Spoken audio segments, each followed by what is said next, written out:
पिछले कुछ दिनों से जो बाजार में हो रहा है सर, इस पर आपका नजरिया लेना है। एक तो जो ग्लोबल मार्केट्स में हो रहा है उसकी भी बात करनी है, जो हमारे बाजारों में हुआ है उसको भी समझना है। एक बार ये जो ग्लोबल मार्केट्स में चल रहा है ये भी जरा समझा दें सर। बॉन्ड यील्ड ऑलमोस्ट 3% तक पहुंच गई थी, 2.95% तक पहुंची है। इन्फ्लेशन की चिंता है। कल 35% नेटफ्लिक्स टूटा है। नतीजों का फोकस है, इन्फ्लेशन है, कच्चा तेल है, रशिया यूक्रेन अभी तक खत्म नहीं हुआ। चल क्या रहा है सर? चल ये रहा है कि नेटफ्लिक्स आपको सांत्वना देने के लिए टूटा है। मतलब सांत्वना मतलब कि आपको सहानुभूति के लिए। अच्छा। कि अगर हाँ। जिन लोगों को एचडीएफसी और एचडीएफसी बैंक की डील होने के बाद ये चिंता, ये डर और ये मायूसी है कि इतनी बड़ी डील होने के बाद दोनों स्टॉक कैसे गिर गए, क्यों गिर गए। आप देखिए नेटफ्लिक्स जैसा स्टॉक इन दोनों के मुकाबले में कई गुना ज्यादा मार्केट कैप वाला एक दिन में 35% गिर जाए तो आप तो कुछ भी नहीं गिरते हुए देख रहे हैं। ये स्टॉक तो फिर भी कुछ नहीं गिरे। नो डाउट निफ्टी जो 700-800 पॉइंट स्ट्रेट फॉल आया है ऊपरी स्तरों से, उसमें एचडीएफसी और एचडीएफसी बैंक का बड़ा हाथ है इन दो स्टॉक्स में, और कुछ हद तक इन्फोसिस जिनकी बिकवाली हुई है। लेकिन चलिए ग्लोबल मार्केट्स की जो हम बात कर रहे हैं, ग्लोबल मार्केट्स पूरी तरह से इस वक्त दो चीजों पर ट्रेड कर रहे हैं। एक बढ़ती हुई महंगाई, बढ़ती हुई ब्याज दरें जो सच हो चुकी है और जिसे काफी हद तक ग्लोबल मार्केट्स बचाने की कोशिश करेगा। अभी इसी के साथ जीना है जी।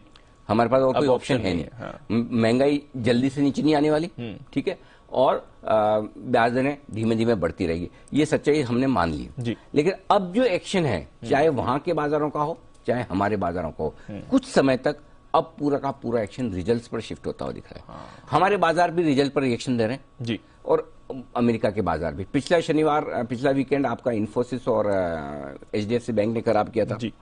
इस हफ्ते आपका कोई ऐसा मेजर एक्सीडेंट नहीं आया रिजल्ट में, अभी तक तो नहीं। एसीसी तो ठीक ही था, करेक्ट। सो उस लिहाज से आप देखिए इस हफ्ते फिर स्टेबिलिटी भी आती हुई दिख रही। हालांकि इस बात की इन्वेस्टिगेशन चल रही है अभी कि मंगलवार को किसने क्या किया समझ में बाद में पता चला, होने के बाद पता चला कि ये हो गया। उस पर आगे बात करेंगे। लेकिन ग्लोबल मार्केट्स में दीप बहुत क्रिस्टल क्लियर है। दो चीजें हैं, एक मैक्रो फैक्टर्स जो नेगेटिव साइड पर है, दूसरा माइक्रो फैक्टर्स रिजल्ट्स वाले जो अपनी जगह। अब ये सारी चीजें हमें पता है जी। अब क्या नहीं पता है, अब नेक्स्ट ट्रिगर क्या आएगा, वो अननोन ट्रिगर चाहिए जी ग्लोबल मार्केट्स को। वो अननोन ट्रिगर्स रशिया यूक्रेन से आएगा जिसे हम भूल चुके हैं, हेडलाइंस भी नहीं बनाते, बिल्कुल करेक्ट, या फिर कोई और डेटा से आएगा या कोई और खबर से आएगा, ये कहना मुश्किल है। लेकिन मुझे लगता है कि अब ग्लोबल मार्केट्स में ट्रिगर्स का अभाव है और नया ट्रिगर चाहिए। अब ये नया ट्रिगर पूरी संभावना ये है, बहुत लोग अंदाजा लगा रहे हैं कि वो 9-10 मई को शायद रशिया का कोई कौन सा बड़ा दिन है, ऐसा बोलते हैं। वो वर्ल्ड वॉर 2 खत्म होने का वो विक्ट्री दिवस है ना। हाँ, वो कोई ऐसा बड़ा दिन है, विजय दिवस। हाँ, विजय दिवस। हाँ, वो उस दिन तक का इंतजार कीजिए। हो सकता है उस दिन कुछ बड़ा ऐलान आ जाए कि या तो रशिया यूक्रेन को अपने में ही ले ले या युद्ध रोक ले या कुछ न कुछ ऐसा हो सकता है। लेकिन अभी भी उसमें 2 हफ्ते हैं, 2 हफ्तों से ज्यादा का ही वक्त है। सो अब देखते हैं क्या कुछ, 2 हफ्ते क्या, इनफैक्ट 18-20 दिन है। सो मेरे ख्याल से ग्लोबल मार्केट्स में ट्रिगर्स की जरूरत है, नए ट्रिगर की जरूरत है। और जब तक ग्लोबल मार्केट्स में कोई नया ट्रिगर नहीं आता तब तक आप कभी तेज बिकवाली कभी तेज खरीदारी होते हुए देखेंगे। और वो एक बड़ी रेंज में बाजार वोलेटाइल होकर ट्रेड करते हुए दिखेंगे। तो वोलेटिलिटी बढ़ने वाली है। और इंटरेस्टिंग चीज ये दीप कि आमतौर पर जब ट्रिगर्स की कमी होती है तो वोलेटिलिटी घटती है। लेकिन इस बार अलग हो रहा है कि वोलेटिलिटी इसलिए बढ़ रही है कि ट्रिगर्स नहीं है। और एक स्टॉक आप देखें ना, अगर डाउन 250 पॉइंट ऊपर बढ़ रहा है तो नैस्डैक क्यों 150-200 नीचे बंद होना चाहिए, बिल्कुल करेक्ट, क्योंकि दोनों के स्टॉक्स का जो कंपोजिशन है वो बहुत अलग तरीके का। सो आप स्टॉक स्पेसिफिक वोलेटिलिटी बढ़ते हुए देखेंगे और उससे इंडेक्स में वोलेटिलिटी बढ़ सकती है। जहां एक और आपको हो सकता है कि हमारे यहाँ एचडीएफसी इन्फोसिस नीचे खींचने की कोशिश करें, वहीं 2 दिनों से रिलायंस आपको ऊपर ले जाए। सो ये सारी चीजें ग्लोबली जो हो रही है वही हमारे यहाँ भी हो रही है, या हमारे यहाँ जो हो रही है वो वहां हो रही है, जैसे समझ ले। सो स्टॉक स्पेसिफिक बड़े मूव इंडेक्स को ऊपर नीचे करेंगे, बाकी और कुछ नहीं होगा। सो अभी थोड़ा दिन हमें इसी तरह से चलना है। तो ये उतार चढ़ाव वाला मूड माहौल रहेगा। ये रहेगा। हमारे बाजार सर 18,100 से हमने जो करेक्शन शुरू किया 16,800 850 तक हम आ गए। और स्पेशली जो आपने ट्यूसडे की बात निकाली, स्क्रीन पर बैठे हुए थे, सब कुछ अच्छा चल रहा था और सडनली डेज हाई से जो बाजार ने क्रैक दिखाया वो किसी के भी समझ में आया, आधे घंटे में पूरा गेम चेंज हो गया था सर।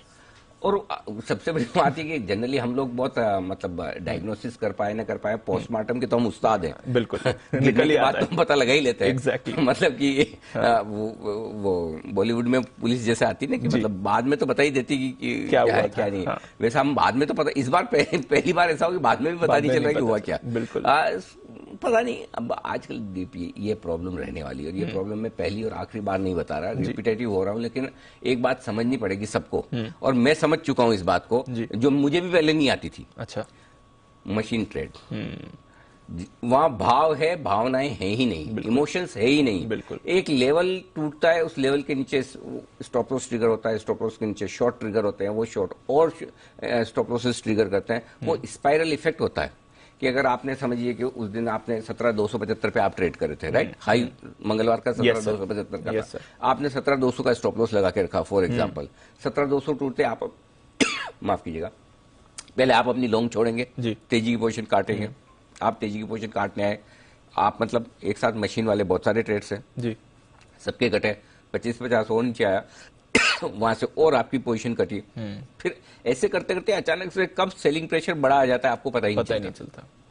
इसलिए ये बहुत जरूरी है। अच्छा, आप कारण ढूंढने जाएंगे, या तो आपकी ताकत इतनी होनी चाहिए कि 200-250 पॉइंट ऊपर नीचे हो जाए तो मुझे फर्क नहीं पड़ता, कोई दिक्कत नहीं, मैं होल्ड करके पोजीशन रखूंगा और वापस हो जाएगा। और अगर वो ताकत नहीं है तो फिर स्ट्रिक्टली स्टॉप लॉस मेंटेन करना बहुत जरूरी है। ये आपको मंगलवार को क्या हुआ उसका पता लगा लें, लगा भी लेंगे तो क्या कर लेंगे, करेक्ट, अब तो हो गया तो हो गया। लेकिन उससे लर्निंग क्या है, सीखना क्या है, वो बहुत इंपॉर्टेंट है। और सीखना ये कि इस तरह अगर आप 500 पॉइंट 400 पॉइंट गिरने में 40 मिनट लगाते हैं जी, तो फिर आपको स्टॉप लॉस प्लेस करके रखना ही पड़ेगा। ये और कॉन्फिडेंस आना ही नहीं चाहिए जी, और स्पेशली लॉन्ग साइड पे नहीं आना चाहिए। शॉर्ट साइड पे एक बार फिर भी बाजार भागने में ऐसा, लेकिन कल को अगर रशिया यूक्रेन दोनों बोल दे युद्ध विराम 300 ऊपर हो गया तो क्या करोगे, करेक्ट, वो भी तो हो सकता है। तो मशीन ट्रेड के जमाने में आपके पास एक ही हथियार नहीं कहना, क्या कहना चाहिए, कवच कुंडल, जो महाभारत में थे कर्ण, कवच कुंडल आपके पास एक ही है जिससे आप बचेंगे, वो है स्टॉप लॉस। नुकसान होगा, लिमिटेड होगा, करेक्ट, मतलब कहीं कट लग सकता है, हाथ पैर भी टूट सकते हैं, फ्रैक्चर हो सकता है, लेकिन जान नहीं जाएगी। एग्जैक्टली। तो हम ट्यूसडे से ये सीखेंगे कि भाई स्टॉप लॉस मेंटेन करना बहुत जरूरी है, और ये कभी भी हो सकता है, कभी भी हो सकता है, वो बहुत जरूरी है। बिल्कुल, चाहे वो स्टॉक्स हो, चाहे इन्फोसिस जैसा स्टॉक्स हो, चाहे एचडीएफसी लिमिटेड जैसा बैंक जैसा स्टॉक हो, स्टॉक्स में भी और निफ्टी में, स्पेशली इंडेक्स में तो इस तरह की मूव जो आती है वो आपको स्टॉप, अगर समझो आपने स्टॉप लॉस लगा के रख लिया, नीचे मिला वापस एंटर तो कर सकते हैं, नहीं तो अब वो पुरानी पोजीशन ही आप ढो रहे बैठे, बिल्कुल, अब भाव का इंतजार करें। अब आज देखिए, अगर 17,275 समझिए अगर आज आ जाता है जहां से आप गिरे थे मंगलवार को, तो पूरी दुनिया तो 17,275 पे निकलने के लिए तैयार बैठी, बिल्कुल, लेना किसको, अटके हुए अभी तो, हाँ, है ना, एग्जैक्टली। आप एक सर्वे करवाइए, मैं आपको बोलता हूँ, और आप लोग भी है ना, ट्वीट करके मुझे बताइए किस चीज में आपको ज्यादा खुशी मिलती है। खुशी दो तरीके से होती है, एक आपने कोई ट्रेड किया, पैसा बनाया, दूसरा कोई आपने ट्रेड किया और उसके बाद आप भयंकर नुकसान में चले गए, जो सोचा उससे कहीं ज्यादा, कि आपने 17,275 पे निफ्टी लिया, आपने सोचा 17,200 से नीचे किया जाएगा और 16,800 हो जाए, यानी बहुत ज्यादा नुकसान, करेक्ट, और फिर जब भाव आ जाए और आपको भाव निकलने का मौका मिले, करेक्ट, तो वो खुशी ज्यादा है। ईमानदारी से बताना अगर ऐसा है तो ये फैक्ट है, और हाँ, इसी चीज से बचने के लिए आपको स्टॉप लॉस लगाना।